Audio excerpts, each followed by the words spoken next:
मित्रांनो नमस्कार, मी उमेश बनकर आपलं स्वागत करतो। मागच्या व्हिडिओमध्ये आपण एक अनाउन्समेंट केली होती आणि ती अनाउन्समेंट म्हणजे पॉलिटिकल सायन्स अर्थात राज्यशास्त्र या विषयाच्या संदर्भात मी म्हटलं होतं की संपूर्ण राज्यशास्त्राची सिरीज आपण मोफत यूट्यूबवर अवेलेबल करून देणार आहोत आणि त्या अनाउन्समेंटचा आजचा पहिला लेक्चर आज तुमच्यासमोर मी घेऊन आलो। कुठल्याही विषयाचा पहिला लेक्चर म्हटलं तर त्याच्यामध्ये मूलभूत संकल्पना आल्या ज्याला आपण बेसिक कन्सेप्ट म्हणतो।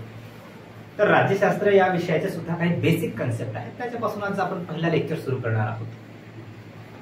परंतु काही इन्स्ट्रक्शन तुम्हाला द्यायला वाटतात मला की हा लेक्चर जो आहे मला माहिती नाही की 15, 20, 25 मिनिटाचा किती मिनिटाचा बनेल, परंतु हा लेक्चर हा व्हिडिओ तुम्ही स्पीड वाढवून पाहण्याच्या नादाला कधी लागू नका, कारण शॉर्टकटच्या नादामध्ये आपलं आयुष्य अर्ध आयुष्य तर उद्ध्वस्त झालंय। उगाच स्पीड वाढवण्याच्या नादामध्ये पूर्ण आयुष्य उद्ध्वस्त करू नका। आपण व्यवस्थितरित्या जाऊ आणि विश्वास ठेवा की अगदी प्रामाणिकपणे शिकवण्याचा मी प्रयत्न करतो, तेवढंच प्रामाणिकपणे तुम्ही सुद्धा शिकण्याचा प्रयत्न करा। आवश्यक झाल्यास स्वतःजवळ एक पेन आणि एक वही घेऊन बसा, जेणेकरून तुम्हाला काही नोट्स वाटले तर नोट करता येईल।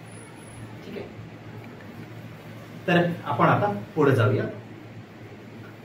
मित्रांनो, आपण राज्यशास्त्र शिकणार आहोत। आता जेव्हा आपण कुठल्याही शब्दाची फोड करायला जातो, म्हणजे विलियम शेक्सपियर म्हटलं what is in the name and who will carry your name after your death. नावात काय असते, परंतु कुठल्याही शब्दाची फोड केल्यानंतर नावाची जेव्हा आपण फोड करतो तेव्हा आपल्याला प्रत्यक्ष बऱ्याच गोष्टी समजून येतात। तर जेव्हा आपण राज्यशास्त्र शिकतो तर स्पर्धा परीक्षेच्या दृष्टीने आपल्याला राज्यशास्त्र शिकायचं नाही, आपल्याला राज्य व्यवस्था शिकायची। आता टायटल आपण दिलो राज्यशास्त्र, ते मुद्दाम द्यावं लागले कारण बऱ्याचदा राज्य व्यवस्था म्हटल्यानंतर काही लोकांना कन्फ्युजन होते, काही लोकांना बऱ्याच लोकांना समजत नाही की आपल्याला राज्यशास्त्र शिकायचे की राज्य व्यवस्था शिकायची। परंतु जेव्हा आपण स्पर्धा परीक्षेचा विचार करतो तेव्हा आपल्याला राज्यशास्त्र नाही, राज्य व्यवस्था शिकावं लागते, पॉलिटिकल सिस्टम शिकावं लागते। तर जेव्हा आपण पॉलिटिकल सिस्टम शिकतो तेव्हा आपल्याला सर्वात अधिक जर आपण ह्या हेडलाईन मध्ये पाहिलं आपण तर आपल्याला राज्य दिसतो। आजच्या या लेक्चरमध्ये आपण सर्वात आधी राज्य म्हणजेच काय, राज्यशास्त्र जर शिकत असो आणि राज्य माहित नसेल तर प्रॉब्लेम आहे। आणि म्हणून सर्वात आधी राज्य कशाला म्हणायचं, त्यानंतर राष्ट्र कुणाला म्हणायचं, राष्ट्र आणि राज्य या दोघांमध्ये काय फरक आहे, मग भारताच्या कॉन्टेक्स्ट मध्ये भारत हे राष्ट्र आहे की राज्य आहे की राष्ट्र राज्य आहे, अशा सगळ्या गोष्टी आपण वन बाय वन एक एक टप्प्याने पाहणार आहोत। तर सुरू करूया पहिल्या कन्सेप्ट पासून। पहिली कन्सेप्ट आहे राज्य। आता मी या बोर्डचे दोन पार्ट करतो बघा, आणि या दोन पार्ट मध्ये एका बाजूला मी राज्य ही कन्सेप्ट समजावून सांगतो ज्याला आपण स्टेट म्हणतो, आणि दुसऱ्या बाजूला राष्ट्र ही संकल्पना आपण समजूया ज्याला आपण इंग्रजीमध्ये नेशन म्हणतो। बऱ्याचदा लोकांना वाटते की राष्ट्र आणि राज्य हे दोघे सारखेच आहे, ठीक आहे, परंतु आता हे एवढं शिकल्यानंतर तुम्हाला समजेल काय आहे काय। तर मित्रांनो, जेव्हा आपण राज्य म्हणतो, आता जेव्हा आपण पॉलिटिकल सिस्टम सायन्स मध्ये जर का मी राज्य म्हटलं तर पुन्हा एका महाराष्ट्राचा उल्लेख करणार नाही, पुन्हा एका गुजरात तामिळनाडूचा उल्लेख होत नाही। म्हणजे या विषयामध्ये जेव्हा मी राज्य म्हणेल, विषयाच्या अनुषंगाने जेव्हा राज्य म्हणेल तर हा राज्य शब्द संपूर्ण देशाला डिनोट करतो, त्या सेन्सनं हा राज्य शब्द इथे येईल। म्हणजे स्टेट म्हणेल तेव्हा देशाच्या कॉन्टेक्स्ट मध्ये बोलेल, तर याच्यानंतर तुम्ही सुद्धा या संदर्भातच घ्यायचं। तर आपण भारताला सामान्यपणे राज्य म्हणतो का, किंवा कुठल्या देशाला राज्य म्हणायचं, कुठल्या आधारे राज्य म्हणायचं, आता या संकल्पनेमधून आपल्याला स्पष्ट होईल। तर जेव्हा आपण राज्य म्हणतो तेव्हा या राज्याच्या कन्सेप्ट मध्ये, संकल्पनेमध्ये 4 घटकांचा समावेश होतो। किती? 4 घटकांचा समावेश होतो। मग आता हे घटक कोणते आहेत, म्हणजे जर काही 4 घटक नसतील तर आपल्याला राज्य म्हणता येत नाही। 4 घटकांचा समावेश गरजेचा आहे राज्य या संकल्पनेमध्ये। मग आता हे घटक कोणते आहेत, तर बघा, जो पहिला घटक आहे तो आहे भूप्रदेश, ज्याला आपण टेरिटरी म्हणतो इंग्रजीमध्ये। भूप्रदेश लिहून काढतोय मी, भूप्रदेश पहिला घटक झाला। भूप्रदेश, प्रत्येक देशाकडे स्वतःचा भूप्रदेश असतो. जर आपण भारताचा नकाशा काढला एक विशिष्ट पदामध्ये एक नकाशा काढू, एक छोटासा एक जमला असेल नसेल, परंतु हा छोटा मोठा जो भूप्रदेश आहे म्हणजे या नकाशाच्या आतील जो भूप्रदेश आहे तो आपला आहे. म्हणजे कुठल्याही देशाला राज्य जर म्हणायचं असेल, कुठल्याही भागाला घटकाला राज्य म्हणायचं असेल तर त्याच्याकडे स्वतःचा भूप्रदेश असलं पाहिजे. भारताकडे आहे. दुसरा आहे लोकसंख्या, ज्याला आपण इंग्रजीमध्ये पॉप्युलेशन म्हणतो. मग केवळ निव्वळ भूप्रदेश राहून चालणार नाही, त्या भूप्रदेशावर राहणारी लोकसंख्या गरजेची आहे. लोक तर असले पाहिजे भूप्रदेशावर राहणारे, आणि म्हणून लोकसंख्या गरजेची आहे. मग आता तिसरा घटक आपल्याकडे आहे, तो आहे सरकार, ज्याला आपण गव्हर्नमेंट म्हणतो. भूप्रदेश आहे, लोकसंख्या आहे, मग लोकसंख्या चालेल कशी? गव्हर्न कोण करेल, शासन कोण करेल? तर शासन करायला विशिष्ट असे सरकार देशामध्ये असणे गरजेचं आहे, जे गव्हर्न करेल, आणि म्हणून सरकार. आणि चौथा घटक आहे सर्वात महत्वाचा, तो आहे सार्वभौमत्व. सर्वात महत्वाचा घटक आहे सार्वभौमत्व, ज्याला इंग्रजीमध्ये आपण सॉव्हरेनिटी म्हणतो. तर इथं एकदा क्लिकच करून घेऊया, त्याला क्लिअर करून घेऊया की सार्वभौमत्व, सॉव्हरेनिटी काय असते. तर सार्वभौमत्व म्हणजे अशी अवस्था आहे की ज्यामध्ये एखाद्या देशाच्या बाबतीत जर आपण विचार करायला गेलो तर कुठलाही असा देश ज्या देशावर कुठल्याही बहिर्गत शक्तीचं अंतर्गत वा बहिर्गत नियंत्रण नसेल, म्हणजे स्वतःचं संपूर्ण कामकाज स्वतःच्या निर्णयानुसार घेऊ शकत असेल, कुठल्याही बाहेर शक्तीचं त्याच्यावर बंधन नसेल, अशा अवस्थेला आपण सार्वभौमत्व म्हणतो. मग बघा, जर आपण भारताच्या कॉन्टेक्स्ट मध्ये काही विचार केला, मग भारत स्वतःचे निर्णय स्वतः घेऊ शकतो का? तर त्याचं उत्तर आहे हो. भारत एखादा निर्णय जर घ्यायचा असेल, संसदेमध्ये जर एखादा कायदा करायचा असेल, तर आपण ब्रिटनला विचारतो का? नो, ब्रिटनला विचारायची गरज नाही, रशियाला, अमेरिकेला कुणालाही विचारायची गरज नाही. का गरज नाही? कारण आपण सार्वभौम आहोत, सॉव्हरेनिटी आपल्याकडे. आणि जर का एखाद्या देशाकडे 3 घटक असतील परंतु चौथा घटक नसेल, तर त्याला आपण राज्य म्हणणार नाही, त्याला आपण राज्य म्हणूच शकत नाही. मग आता पुन्हा आपण क्लिअर कट बोलूया. मग भारताला राज्य म्हणता येईल का? भारत हे राज्य आहे का? आता उत्तर तुमच्या मनामध्ये तयार झालेलं असेल की हो, भारताला राज्य म्हणता येईल. बघा, आता भारताकडे भूप्रदेश आहे, स्वतःचा टेरिटरी आहे, ज्याचं क्षेत्रफळ वगैरे तो भूगोलामध्ये तुम्ही शिकला असेल. भारताची लोकसंख्या आहे, स्वतःची अशी लोकसंख्या आहे आपल्याकडे. आता तर लोकसंख्या 145 कोटीपेक्षाही जास्त झाली. भारताचे एक स्वतःचं सरकार आहे, आणि आता भारत सार्वभौम आहे, कुठल्याही देशाच्या नियंत्रणात नाही. आणि म्हणून भारत, उदाहरणार्थ आपण याला भारत करूया. उदाहरणार्थ भारत हा राज्य आहे. पहिली कन्सेप्ट तुमची क्लिअर झाली असेल असं मला वाटते. आता जर का कोणी विचारलं तुम्हाला की जेव्हा आपण राज्य म्हणूयात तेव्हा त्या राज्य या कन्सेप्ट मध्ये कुठल्या अंगांचा समावेश होतो, कुठल्या घटकांचा समावेश होतो, तेव्हा तुम्हाला हे 4 घटक सांगता आले पाहिजे. आता दुसरा एक घटक आहे, तो आहे राष्ट्र. जेव्हा आपण राष्ट्र, ज्याला इंग्रजीमध्ये आपण नेशन म्हणतो, बऱ्याचदा आपण जर्मनीला खूप लोक जर्मनी हे राष्ट्र असं म्हणतो. आपण ऐकलं असेल, वाचलं असेल, जर्मनीला आपण राष्ट्र म्हणतो. का म्हणतो, का नाही? तर जेव्हा एखाद्या देशाला आपण राष्ट्र असं म्हणतो, कुठल्याही भूप्रदेशाला आपण राष्ट्र म्हणत असतो, तर त्याचे काही पॅरामीटर आहेत. ते पॅरामीटर आता इथे समजून घेणे खूप गरजेचं आहे. ते कोणते आहेत? तर ते पॅरामीटर आहेत, जेव्हा आपण एखाद्याला राष्ट्र म्हणू तेव्हा पहिला जो पॅरामीटर आहे तो आहे समान भूप्रदेश.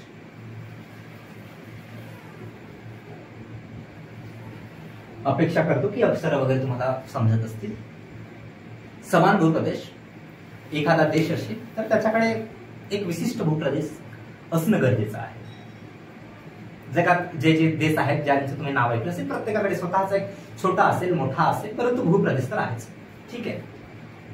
दुसरं एक वैशिष्ट्य आहे समान भाषा, समान भाषा. आता बघा, काही छोटे मोठे देश आहेत, जसं जर्मनी सारखा देश असेल तर त्यांची सगळ्या देशाची एक भाषा आहे. बरेच लोक देश आहेत जगाच्या पातळीवर, संपूर्ण देशामध्ये एकच भाषा बोलली जाते, त्याला आपण समान भाषा म्हणतो. तर अशी एक विशिष्ट समान भाषा असली पाहिजे कोणत्या कन्सेप्ट मध्ये, जर आपण नेशन म्हणतो, राष्ट्र म्हणतो तर. तिसरा आहे समान धर्म.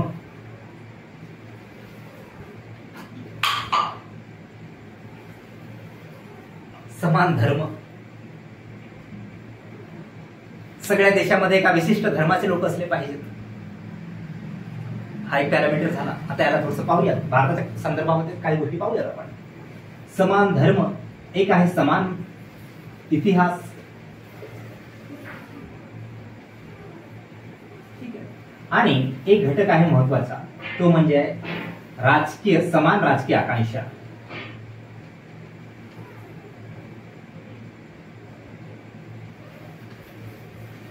आता समान राजकीय आकांक्षा काय आहे, तर बऱ्याचदा काय होतं की बऱ्याचदा कुठलेही सरकार असेल तर सरकार जेव्हा सत्तेवर येतं आणि विशिष्ट काळ राज्य केल्यानंतर मग लोकांना वाटते की नाही बा, आता ही सरकार आपल्याला नको आहे, आणि लोक प्रयत्न करतात की आता या सत्तेला आपण उलटवून कसं टाकायचं, आणि त्या एका आकांक्षेपोटी, राजकीय आकांक्षेपोटी सरकार लोक जवळ येतात.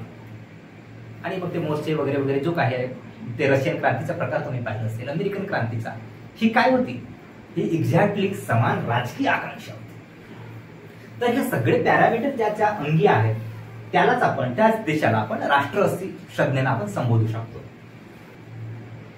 मुद्दा असा की भारताला राष्ट्र म्हणायचं का? आपण आधी पाहिलं की भारताला राज्य म्हणता येतं, परंतु राष्ट्र म्हणायचं का? तर आता बघा, भारताकडे स्वतःचा समान भूप्रदेश आहे का? भूप्रदेश आहे, त्याच्यात काही वाद नाही. परंतु समान भाषा आहे का? भारतामध्ये 1718 जाती आहेत, धर्म आहेत, भाषा आहेत, भरपूर भाषा आहेत. मग भारताकडे स्वतःची समान भाषा नाही, भाषा अनेक आहेत, मग राष्ट्र म्हणायचं का? वेगवेगळे धर्म आहेत, कितीतरी धर्म आहेत, वेगवेगळा इतिहास आहे. परंतु गंमत अशी आहे की आपण जर स्वतः भारतीय असे म्हटलो की भारतामध्ये वेगवेगळे धर्म आहेत, वेगवेगळे जाती आहेत, वेगवेगळे वंश आहेत, तर मग जगामध्ये काय इज्जत राहील आपली? आपण तर बऱ्याचदा म्हणतोय की भारत हा विविधतेने नटलेला देश आहे, बरोबर? जर का आपण म्हटलं की वेगवेगळ्या भाषा आहेत, वेगवेगळ्या धर्म आहेत, नो. आपण बऱ्याचदा म्हणतो की आपला धर्म एक आहे, माणुसकी, भारतीय. आपली जात एक आहे, भारतीय. म्हणजे या सेन्सनं आपण प्रत्येक गोष्ट बोलत जातो, आणि आपण असं समजतोय की जरी ह्या सगळ्या गोष्टी वेगवेगळ्या असल्या तरी पण या आपल्या सगळ्यांसाठी एक भारतीयाच्या नात्याने सगळ्या एक आहेत, आणि म्हणून आपण स्वतःला राष्ट्र संबोधतो. आलं लक्षात? जरी हे वरून वाटतंय की राष्ट्राच्या कन्सेप्ट मध्ये बाहेर तर बसत नाही, परंतु जर आपणच असं म्हटलं की भारतामध्ये वेगवेगळ्या जाती आहेत, धर्म आहेत, वंश आहेत, तर कसं होणार? ते जागतिक पातळीवर आपली काय इज्जत काय राहणार? आणि म्हणून सगळ्यांमध्ये एक विविधतेमध्ये एकतेनं नटलेला देश म्हणून आपण ओळखतो, आणि म्हणून भारताला आपण राष्ट्र म्हणतो. मग आता बघा, भारताला राष्ट्र म्हणतो, उदाहरण कसं करूया आपण? उदाहरण, मग सुरुवातीला आपण भारताला राज्य म्हटलं, भारताला आपण आता राष्ट्र सुद्धा म्हणतो. मग भारताला राष्ट्रही म्हणतोय, राज्यही म्हणतोय, आणि ह्या दोन कन्सेप्ट मधून एक तिसरी कन्सेप्ट निर्माण झाली, ती म्हणजे राष्ट्र राज्याची कन्सेप्ट.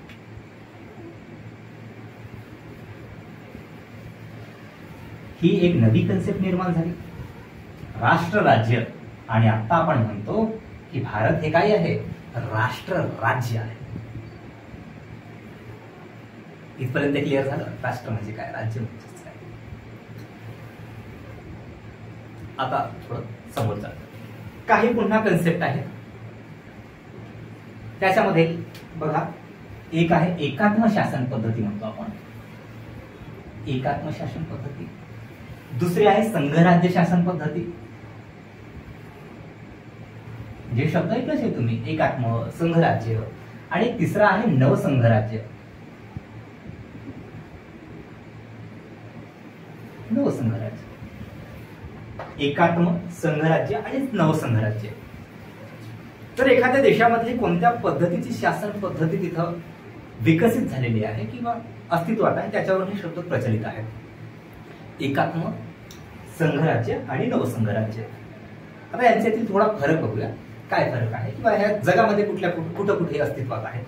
मग याच्यामध्ये भारतातील कोणती आहे ते सुद्धा पाहण्याचा प्रयत्न करूया.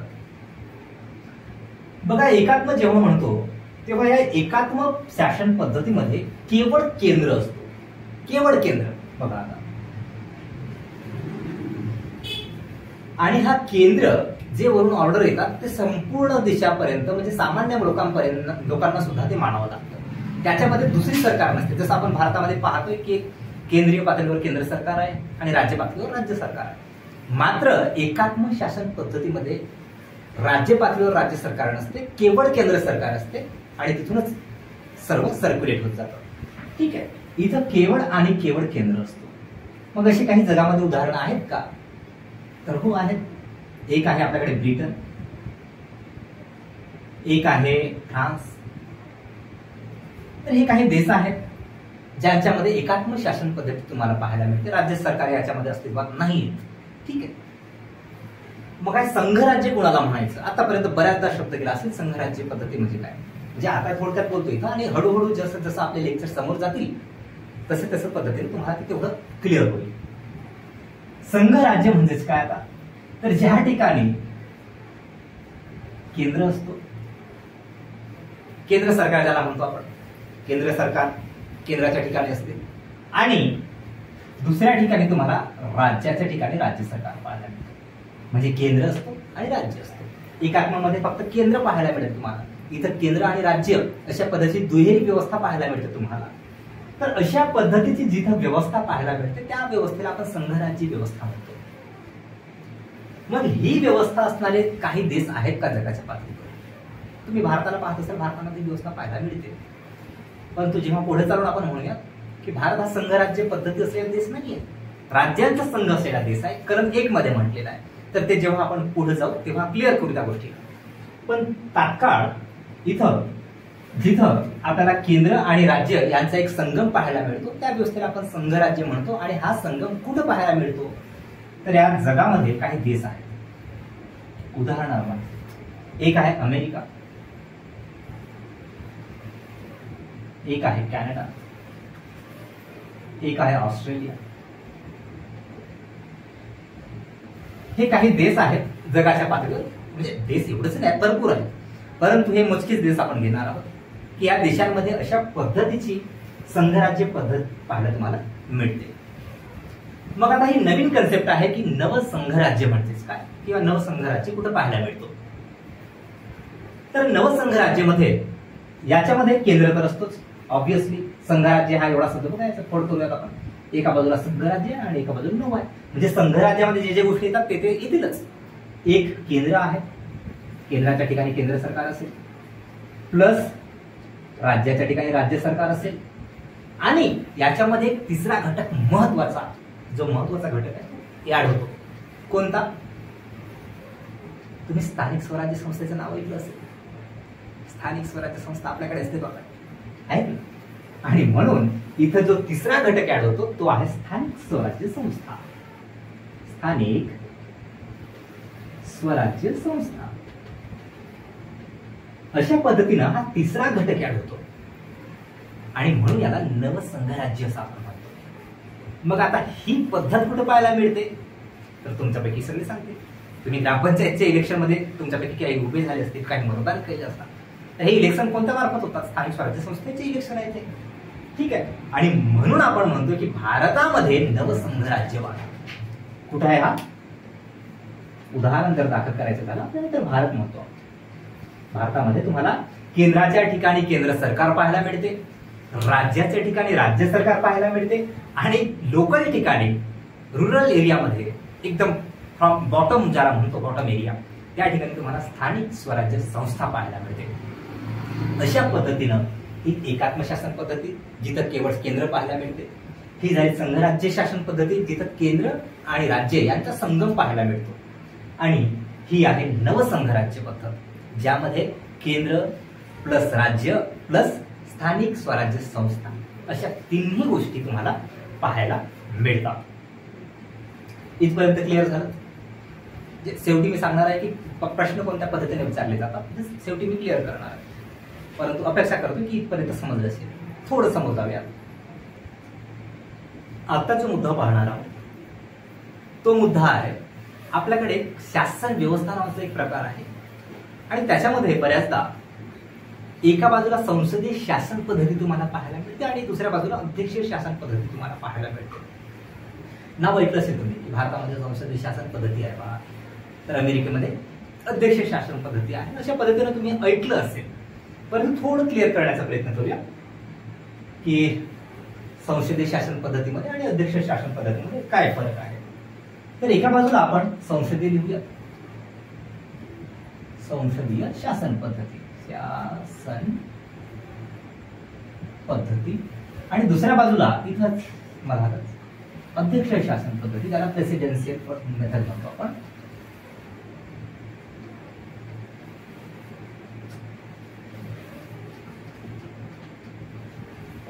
अध्यक्षीय शासन पद्धती, संसदीय शासन पद्धती आणि अध्यक्षीय. यामध्ये काय होतं की जेव्हा आपण संसदीय शासन पद्धत म्हणतो तेव्हा कार्यकारी मंडळ, कायदे मंडळ तुम्ही ऐकलं असेल. आता हे एका वेळेस क्लिअर होणार नाही, परंतु हळूहळू ते होत जाईल. परंतु तात्काळ आपण इथपासून म्हणजे जेवढं गरजेचं आहे तिथं आता एवढं घेत आहोत. इथं आपल्याकडे कार्यकारी मंडळ असते आणि दुसरं आहे कायदे मंडळ. ठीक आहे. तर हे कार्यकारी मंडळ, हा कार्यकारी मंडळ कायदे मंडळाला जबाबदार असतो. ज्या पद्धतीमध्ये, ज्या शासन पद्धतीमध्ये कार्यकारी मंडळ हे दुसऱ्या वेळी म्हणजे याच्यानंतर लगेच क्लिअर होणार आहे कार्यकारी मंडळ काय असते काय वगैरे. तर कार्यकारी मंडळ हा कायदे मंडळाला जबाबदार असतो. दुसरी गोष्ट, आता ही पहिली गोष्ट झाली. दुसरी गोष्ट, head of the state, head of the state, ज्याला आपण राष्ट्रप्रमुख म्हणतो. हा राष्ट्रप्रमुख कोण असतो? राष्ट्रपती असतो. राष्ट्रप्रमुख राष्ट्रपती. आपल्याकडे राष्ट्रपती आहे का? आहे. आता बघा, राष्ट्रप्रमुख तर राष्ट्रपती आहे, म्हणजे head of the state. State म्हणजे आधी सांगितलं तुम्हाला, देशाच्या कॉन्टेक्स्ट मध्ये आपण बोलतो. परंतु हा राष्ट्रपती नाममात्र प्रमुख असतो. नाममात्र, न लिहितो, नाममात्र. राष्ट्रपती हा नाममात्र असतो. कोणत्या पद्धतीमध्ये? संसदीय शासन पद्धतीमध्ये. आणि पुन्हा तिसरा मुद्दा, हेड ऑफ द गव्हर्नमेंट आहे आपल्याकडे. Head of the government, head of the government short मध्ये लिहितो आपण, GOVT. म्हणजे त्याला शासनाचा प्रमुख असं म्हणतात. शासनाचा प्रमुख. आता हा शासनाचा प्रमुख कोण असतो? तर शासनाचा प्रमुख पंतप्रधान असतो. पंतप्रधान देशाचा प्रमुख नाहीये, लक्षात घ्या. खूप गफलत होते बऱ्याच लोकांची. आपण पंतप्रधानाला खूप मोठं स्थान देतो. नो, तुम्ही पंतप्रधानाला एका रात्री काढू शकता. सरकार गेली की पंतप्रधान गेला. देश चिरकाल टिकणारी संकल्पना आहे. सरकार तात्कालिक संकल्पना आहे. पंतप्रधान जो आहे हा देशाचा प्रमुख नाहीये. पंतप्रधान हा फक्त आणि फक्त शासनाचा प्रमुख आहे. आता जशी बॅच समोर जाईल तसं तुम्हाला समजेल, सगळ्या गोष्टी क्लिअर होत जातील. शासनाचा प्रमुख कोण असतो? तर पंतप्रधान असतो. आणि गंमत अशी की हा जो पंतप्रधान आहे, हा पंतप्रधान वास्तविक प्रमुख आहे. म्हणजे वास्तविक सत्ता पंतप्रधानाच्या हातात आहे आणि नाममात्र सत्ता कोणाच्या हातात होती? राष्ट्रपतीच्या हातात. म्हणजे बघा, तीन गोष्टी इथं महत्वाच्या आहेत. कार्यकारी मंडळ कायदे मंडळाला जबाबदार असते. राष्ट्रप्रमुख कोण असतो? राष्ट्रपती असतो, परंतु तो नाममात्र असतो. आणि शासनाचा प्रमुख हा कोण असतो? पंतप्रधान असतो आणि तो वास्तविक प्रमुख असतो. हे तीन गोष्टी ज्या देशाच्या व्यवस्थेमध्ये पाहायला मिळतात, शासन व्यवस्थेमध्ये, त्यालाच आपण संसदीय शासन पद्धती म्हणतो. आणि जर का या आधारे आपण भारताचा विचार केलो तर मग भारतामध्ये संसदीय शासन व्यवस्था आहे का? तर उत्तर आहे हो. उदाहरणार्थ जे आपण म्हणतो की ब्रिटनकडून आपण घेतलो बा, हे तुम्हाला आता अनुभवायला मिळेल थोडं. दुसरं आहे आपल्याकडे अध्यक्षीय शासन पद्धती. अध्यक्षीय शासन पद्धतीमध्ये काय, तर अध्यक्षीय शासन पद्धतीमध्ये ज्या पद्धतीने आपण म्हटलं की कार्यकारी मंडळ, इकडे पाहिलं होतं की कार्यकारी मंडळ हे कायदे मंडळाला जबाबदार असते. मात्र इथं हा जो कार्यकारी मंडळ आहे, कार्यकारी मंडळ हा कायदे मंडळाला जबाबदार नसतो. ठीक आहे, हा कार्यकारी मंडळ हा कायदे मंडळाला जबाबदार नसतो. याचा थोडा फोकस करा, नसतो. ठीक आहे, याचं स्ट्रक्चरच वेगळं आहे. पुन्हा जसं समजतो एक एक गोष्ट, प्रत्येक गोष्ट क्लिअर होईल तुम्हाला. आता एकाच वेळेस काही गोष्टी समजतील किंवा काही गोष्टी समजणार नाही याची मला कल्पना आहे. तर कार्यकारी मंडळ कायदे मंडळाला जबाबदार नसतो. दुसरा मुद्दा इथं, हा पहिला मुद्दा. दुसरा मुद्दा इथं हेड ऑफ द स्टेट पाहिलं होतं आपण, राष्ट्राचा प्रमुख. इकडे सुद्धा राष्ट्रप्रमुख पाहायला मिळतो तुम्हाला. मग आता राष्ट्रप्रमुख कोण असेल इकडे? ऑब्व्हियसली राष्ट्रपतीच असतो. परंतु इथं महत्वाचा मुद्दा असा, राष्ट्रप्रमुख इथं राष्ट्रपती आहे, परंतु अध्यक्षीय पद्धतीमध्ये राष्ट्रप्रमुख हा वास्तविक प्रमुख असतो. वास्तविक प्रमुख बघा,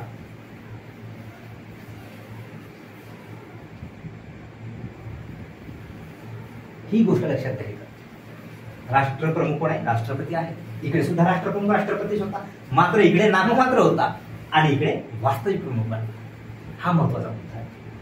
तिसरा फरक जो आहे, तिसरा फरक आहे की सरकारचा प्रमुख, हेड ऑफ द गव्हर्नमेंट ज्याला म्हणतो आपण, सरकारचा प्रमुख. जेव्हा सरकारचा प्रमुख म्हणण्यापेक्षा आपण शासनाचा प्रमुख म्हणूया.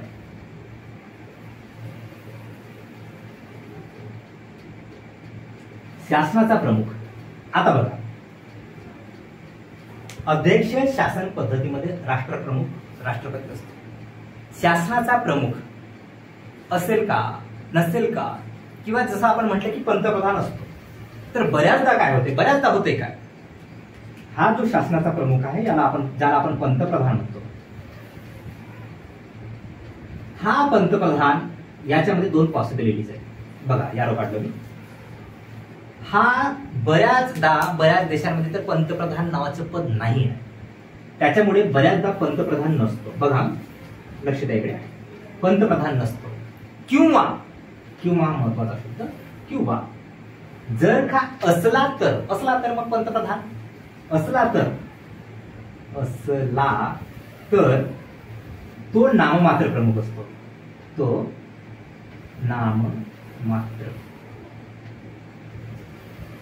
बघा आता दोन्ही मुद्दा या पद्धतीने मी लिहून काढण्याचा प्रयत्न केला की जेणेकरून तुम्हाला समजायला सोयीस्कर होईल.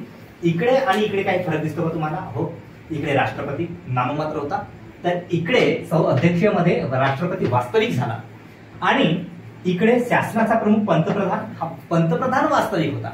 मात्र इकडे पंतप्रधान बऱ्याचदा नसला तर मुद्दाच नाही, परंतु जर असला तर काय असेल, नाममात्र असेल. तर हा आहे दोन मेथड मधला, दोन शासन पद्धती मधला बेसिक फरक. अपेक्षा आहे की दोघांतला फरक तुम्हाला लक्षात आला असेल. समोर जाऊयात आता थोडं. शेवटचा मुद्दा शेअर करतोय, त्याच्यानंतर मग वाटल्यास थांबूया. तर मित्रांनो, आता जो मुद्दा डिस्कस करणार हा शेवटचा मुद्दा आहे. त्याच्यानंतर मी शेवटी एकदम तुम्हाला कोणत्या पद्धतीने प्रश्न विचारले जातात त्याचा संबंधित थोडंसं शेअर करा. शासन व्यवस्थेची अंगे. कुठली सरकार जर जात असेल, देश चालत असेल, तर काहीतरी विशिष्ट घटक असतात ज्यांच्याकडे विशिष्ट असं काम सोपवलेलं असते. तर शासन व्यवस्थेची अंगे कोणती आहेत? आपल्याकडे मी आता आधीच म्हटलं की आपल्या भारतामध्ये केंद्राच्या ठिकाणी केंद्र सरकार पाहायला मिळतं, राज्याच्या ठिकाणी राज्य सरकार पाहायला मिळतं. त्याच्यामुळे आपल्याला केंद्रीय शासन व्यवस्थेची अंगे आणि राज्य शासन व्यवस्थेची अंगे असे पद्धतीनं दोन प्रकारची अंगे पाहायला मिळतात. अंगे मीन्स घटक, काम करणारे घटक. आता जसं पहिल्यांदा आपण म्हटलं की संघ शासन व्यवस्थेची अंगे, संघीय शासन व्यवस्थेची अंगे. बघा पहिल्यांदा आपण म्हणूया की संघीय शासन व्यवस्थेची अंगे. ठीक आहे. संघीय शासन व्यवस्था म्हणजे केंद्रीय शासन व्यवस्थेची अंगे. आता जेव्हा हे अंगे पाहायला जातो आपण, तर त्याच्यामध्ये पहिला जो अंग आहे तो आहे कायदेमंडळ. शिकलं असेल तुम्ही. आता त्याला आपण 3 भागामध्ये डिवाइड करू शकतो. 1, 2, 3. एक आहे कायदेमंडळ,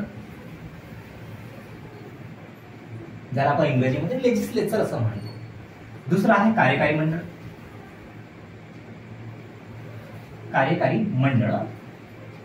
ज्याला आपण एक्झिक्युटिव्ह बॉडी म्हणतो. आणि तिसरं आहे न्यायमंडळ. बघा, आता जेव्हा आपण कायदेमंडळ म्हणतो, आता या नावामध्ये भरपूर काही आहे. बघा, आता या शब्दाची फोड कशी करतो. एका बाजूला कायदा वेगळा करूयात आपण आणि एका बाजूला मंडळ. असं एखादा मंडळ की ज्याचं काम काय आहे, कायदा तयार करणे. बरोबर, ज्याचं काम कायदा तयार करणे आहे, असं एखादं मंडळ म्हणजे कायदेमंडळ. मग हा काय करेल, कायदा तयार करेल.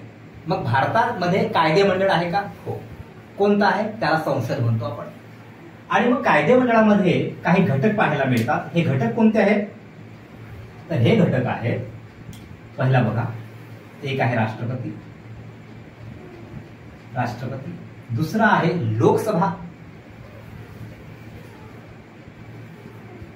आणि तिसरा जो घटक आहे तो आहे राज्यसभा. भारतामध्ये कायदेमंडळाला संसद म्हणतो बरं का आपण. भविष्यात जर का तुम्हाला प्रश्न आला की खालीलपैकी कुठला एखाद्या घटकाचा समावेश संसदेमध्ये होत नाही, तर तुम्हाला सांगता आलं पाहिजे. राष्ट्रपती पण येतं, लोकसभा पण येतं, राज्यसभा पण येतं. आणि जर चौथा चुकीचा एखादा ऑप्शन असेल तर तुम्हाला बाहेर काढता आलं पाहिजे. कायदेमंडळामध्ये एवढे घटक येतात, 3 घटक येतात. मग दुसरा आहे कार्यकारी मंडळ. या कार्यकारी मंडळामध्ये किती घटकांचा समावेश होतो, तर कार्यकारी घटकामध्ये महत्वाचा घटक अंग आहे हा. एक आहे राष्ट्रपती. बघा, राष्ट्रपती आहे आपल्याकडे कार्यकारी मंडळामध्ये. हा इकडेच पाहायला मिळेल तुम्हाला, इकडेही पाहायला मिळेल. दुसरा आहे उपराष्ट्रपती. तिसरा आहे पंतप्रधान. आता पंतप्रधान म्हटलं म्हणजे त्याचं मंत्रिमंडळ आलंच, तो पुढे जाणार आहे मंत्रिमंडळ. आणि चौथा जो घटक आहे तो आहे एक शेवटचा घटक, महान्यायवादी, ज्याला आपण इंग्रजीमध्ये अटॉर्नी जनरल ऑफ इंडिया म्हणतो, ज्याचा उल्लेख घटनेच्या कलम 76 मध्ये आहे. आता बऱ्याच पोरांचा प्रॉब्लेम असतो की कलम कसे पाठ करायचे. काही नाही, आता तुम्ही फक्त, हा पहिला लेक्चर आहे, तुम्ही फक्त लेक्चरला या, अटेंड करा, मग ते कलमांचा प्रश्नच नाही आयुष्यात. तर काय छोटा प्रश्न आहे, ठीक आहे. काही गोष्टी समजल्या की काही प्रश्न आपोआपच निघून जातात. तर हे राष्ट्रपती, उपराष्ट्रपती, पंतप्रधान, मंत्रिमंडळ आणि महान्यायवादी यांचा समावेश कुठे होतो, कार्यकारी मंडळामध्ये. बघा, कार्यकारी मंडळ याचं थोडंसं फोड करूयात का शब्दाची. कार्य म्हणजे काम, कार्य म्हणजे करणारा, काम करणारा असा एखादा मंडळ, याचं काम काय होतं, कायदे करणारा मंडळ. कायदा कोणीतरी फक्त कायदा करतो, एक्झिक्युटिव्ह नाही करत तो. आणि हा काय करतो, यानं केलेल्या कायद्याची काय करतो, अंमलबजावणी करतो, काम करतो, म्हणून त्याला कार्यकारी मंडळ म्हणतात. तिसरा एक घटक आहे न्यायमंडळ, ज्युडिशियरी ज्याला म्हणतो आपण. जेव्हा न्यायमंडळ पाहतो आपण, तेव्हा याच्यामध्ये सर्वात वर कोण आहे, सुप्रीम कोर्ट ऑफ इंडिया आहे ना. सुप्रीम कोर्ट, सर्वोच्च न्यायालय ज्याला म्हणतो आपण. त्याच्यानंतर हायकोर्ट, ठीक आहे, उच्च न्यायालय ज्याला म्हणतो. आणि तिसरा आहे एक लोअर कोर्ट, अशा शब्द मी वापरतो आता याला, ज्याला आपण कनिष्ठ न्यायालय असं म्हणतो. तर अशा पद्धतीची एक व्यवस्था तुम्हाला न्यायमंडळामध्ये पाहायला मिळते. आता हे जे 2 घटक आहेत, कायदेमंडळ, कार्यकारी मंडळ, हे एकामेकाशी संबंधित आहेत. मात्र न्यायमंडळ यांच्याशी संबंधित नाही. न्यायमंडळ पूर्णपणे स्वतंत्र आहे. जेव्हा आपण राज्यघटनेमध्ये 50वी कलम शिकतो, त्या 50व्या कलमेमध्ये याचा उल्लेख आहे की कार्यकारी मंडळापेक्षा न्यायमंडळ हे स्वतंत्र असेल, वेगळं असेल. ठीक आहे, ते नंतर पाहूया तेव्हा. परंतु तात्काळ एवढा भाग तुम्हाला लक्षात आला असेल असं मला वाटतं. शेवटचा एक पोर्शन, छोटासा मुद्दा, जो मी इथं खाली लिहितो. तर ज्या पद्धतीने आपण संघीय शासन व्यवस्थेची अंगे पाहिली, त्याच पद्धतीने आपल्याला राज्य शासन व्यवस्थेची अंगे पाहणं गरजेचं आहे. कारण एका बाजूला केंद्र आहे, एका बाजूला राज्य आहे. ज्या पद्धतीची सिस्टीम आपल्याला केंद्रामध्ये पाहायला मिळते त्याच पद्धतीची सिस्टीम आपल्याला राज्यामध्ये पाहायला मिळते, असं आपण याच्या आधी सुद्धा बोललो. तर बघा, केंद्राच्या ठिकाणी केंद्रीय कायदेमंडळ आहे, तसंच राज्याच्या ठिकाणी राज्याचे कायदेमंडळ आहे. मग आता राज्याच्या कायदेमंडळामध्ये कोणाचा समावेश होतो? तर राज्याच्या कायदेमंडळामध्ये एक आहे राज्यपाल. बघा, इकडे कोण होता? राष्ट्रपती होता. राष्ट्रपतीची रिप्लेसमेंट कोण करतो? हे काही गोष्टी या पद्धतीने शिकाव्या लागतात तुम्हाला. अभ्यास सोपं असं केलं जातं, म्हणजे केंद्राचं रिप्लेसमेंट राज्यामध्ये कोणतं पद करतो. तर ते आता हळूहळू आपण एकदम स्टेप बाय स्टेपच जाणार आहोत, अगदी सोप्या पद्धतीने जाणार आहोत आपण. तर बघा, राज्याच्या कायदेमंडळामध्ये राज्यपाल येतो आणि ज्या पद्धतीने इकडे लोकसभा राज्यसभा होती त्या पद्धतीने राज्याचे विधानमंडळ आहे. त्या विधानमंडळाचे 2 सभागृह आहेत. एक म्हणजे कोणता? विधानसभा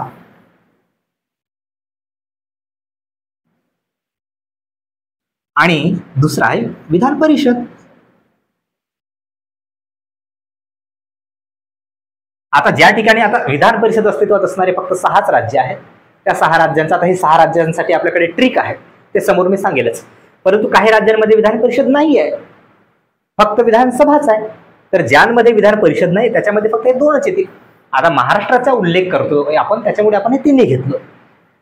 मग आता कार्यकारी मंडळ, केंद्राच्या कार्यकारी मंडळाप्रमाणे आपल्याकडे राज्याचं कार्यकारी मंडळ पाहावं लागतं. मग या कार्यकारी मंडळामध्ये काही घटक येतात. कोणते येतात? ज्या पद्धतीने इकडे राष्ट्रपती केंद्रीय कार्यकारी मंडळामध्ये राष्ट्रपती आला, तसंच इकडे राष्ट्रपतीची जागा कोण घेईल? राज्यपाल घेईल. राज्यपाल. मग इकडे उपराष्ट्रपती आहे, मग इकडे उपराज्यपाल येईल का? तर येणार नाही. का? कारण उपराज्यपाल हे जे पद आहे हे घटनात्मक नाही आहे. म्हणजे घटनेच्या 395 कलम जरी तुम्ही चाडून काढलेत आज रात्री, तरीही तुम्हाला उपराज्यपाल पद हे दिसणार नाही. ठीक आहे, म्हणजे हे जेव्हा आपण राज्यपाल शिकू तेव्हा एकदम सविस्तर तुम्हाला समजेल. मात्र उपराज्यपाल येत नाही.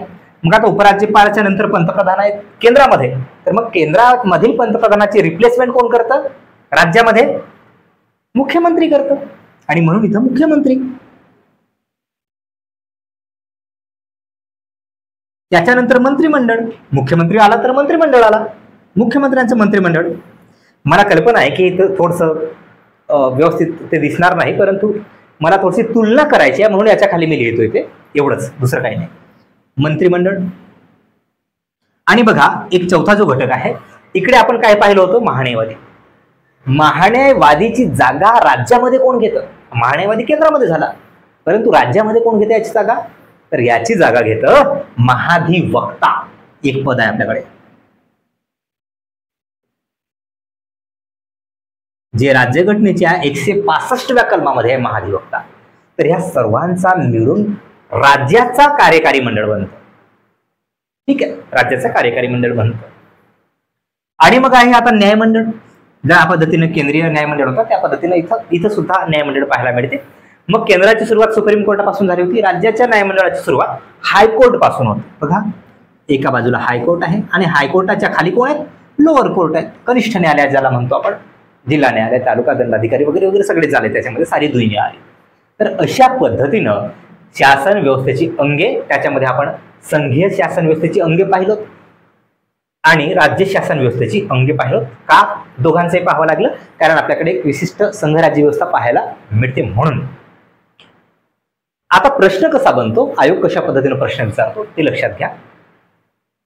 केंद्राच्या बाबतीत जर प्रश्न विचारला तर केंद्रीय कार्यकारी मंडळामध्ये खालीलपैकी कोणत्या घटकाचा समावेश होत नाही, आणि मग तुम्हाला हे ऑप्शन्स देईल आणि याच्यामध्ये एखादा वेगळा देईल काहीतरी. म्हणजे होऊ शकतं की महान्यायवाद्याच्या जागी महाधिवक्ता देईल, आणि मग तुम्हाला ते थोडंसं अनालिसिस करावं लागतं आणि उत्तर काढावं लागते. तर अशा पद्धतीनं कुठला तरी एखादा मुद्द्यावर तुम्हाला आयोग प्रश्न विचारतं. पुन्हा जसजसं आपण समोर जाऊयात तसतसं प्रश्नांचं स्वरूप काय असतं, आयोगाची नेमकी वाटचाल काय आहे, त्या पद्धतीने आपण स्टेप बाय स्टेप समोर जाऊयात. मला असं वाटतं की आज इथं थांबलेलं बरं, नाहीतर एखाद दिवशी खूप मोठा जास्त डोस होऊन जाईल. अपेक्षा आहे की आजचा संपूर्ण लेक्चर तुम्हाला समजलेलं असेल. नसेल समजलं तर थोडंसं रिपीट जाऊन माझा, म्हणजे समजेल. माझा दावा आहे की समजेल. ठीक आहे. शक्य तेवढ्या प्रामाणिकपणे शिकवण्याचा मी प्रयत्न करतो, तेवढंच तुम्ही चांगल्या पद्धतीने शिकण्याचा प्रयत्न करा. उगाच स्पीड वाढवू नका. इथं आज थांबूया. पुढचा लेक्चर आपण लवकरच नवीन लेक्चर घेऊन येऊया. तोपर्यंत नमस्कार, भेटूयात लवकरच.